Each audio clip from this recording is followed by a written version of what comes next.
Spy Family. You can't go 5 minutes on anime Twitter without being bombarded by cute screen caps of Anya or hot images of her parents that has made bisexual weebs sweat all around the world. Every day, someone who you're friends with who watches anime keeps telling you to watch Spy Family, and you keep telling them you will. You heard it's amazing and you will get to it at some point. And then it happens again 2 days later from another friend, or maybe one of your siblings, or hell, a mutual on Tumblr. Regardless of how you found out about Spy Family, unless you're living off the internet and don't have a Twitter or Tumblr at the moment, well, then you've probably heard of Spy Family. Now, the existence of Spy Family didn't come as a surprise to me because my brother, who's a manga reader, knew about the manga a long while ago. Therefore, when I heard about it becoming an anime, I wasn't surprised because, well, a lot of mangas my brother randomly mentions he reads usually end up becoming an anime. He just has good taste. So my brother told me to try reading the manga back then, and of course I said maybe and then never read it because the only manga I keep up with semi-frequently is Given, Hero Academia occasionally, and also Bungo Stray Dogs. So of course I didn't read the damn manga. And now it's an anime, and I also delayed watching the show myself. Despite everyone online being obsessed with it and praising its existence, people don't realize the extreme power of my general laziness and apathy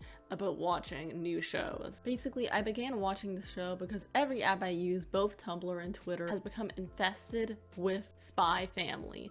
You can't really escape Anya's terrifyingly cute face. You'll see her everywhere, whether you want to or not. Anyways, watched a few episodes to confirm the suspicion my brother and I came up with together, which is the reason Spy Family does so well is because it leans into fanfic tropes, which is what the anime community is constantly desperate for. Think about it for a second. What tropes does Spy Family cover? Many.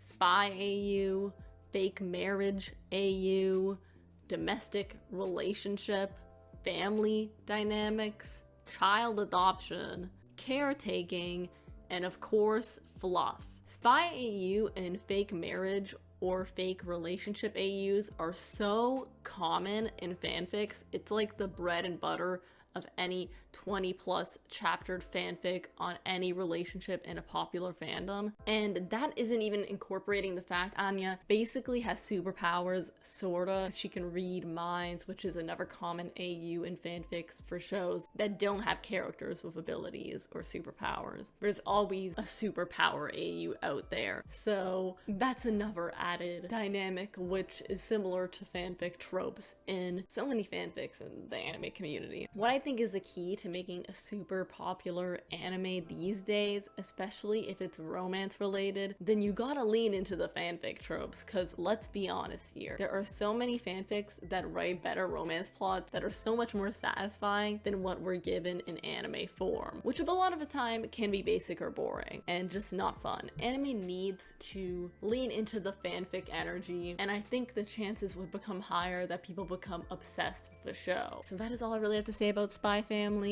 I just wanted to make a video where I could point out how many fanfic tropes are truly in this show, and I think that is a portion of a reason it has done so well. Obviously, there are other factors like the great character design, the beautiful animation, the interesting plot. Obviously, those have aspects into it, but I do truly think that even in terms of a plot, so much of like the plot is incorporating intersecting fanfic tropes and basically making a series off of that. I truly respect the creator of a manga to be able to do this because it's just amazing. It is truly an iconic show for a reason, and I've been enjoying every single episode I've watched. I've been having a lot of fun, and I especially love the distinct design choice for the opening and how there's a stylistic difference in the fact that it looks childlike, kind of like Anya herself in the show, and it reflects how she views the world versus the world that Yor and Lloyd are in. So if you haven't been bombarded by fan art or recommendations from people online to watch Spy Family, then this is the obligatory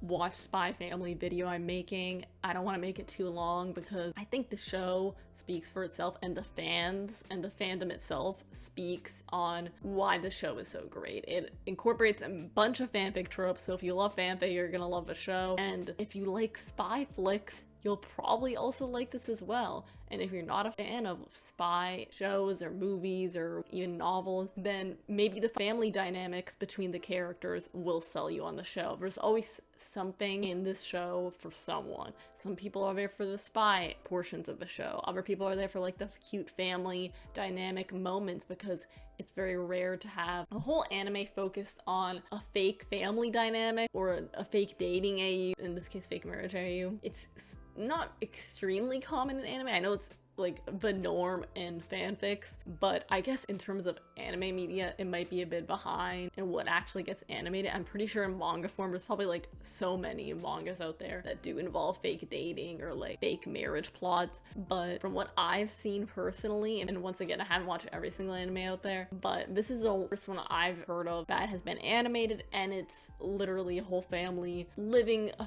fake family dynamic, basically, where they're all simultaneously lying to each other about something, and I find that plot also very hilarious. I'm usually not a big fan of the whole like lying to each other tropes, because I'll be like, why don't they just tell the other person? But I haven't reached that point yet for Spy Family. Like, maybe if they dragged it on extremely long, I might get annoyed at some point, but because it isn't causing any extreme problems, it hasn't irritated me yet. So there might be a point where it does irritate me that like they don't know the situations for each other, and it's only Anya knowing the entire truth, which could end up being a problem later down the line. But for now, it's just fun shenanigans, and I definitely recommend watching it. Other than that, I have nothing else to say, and I will hear from you all in my next video. Bye!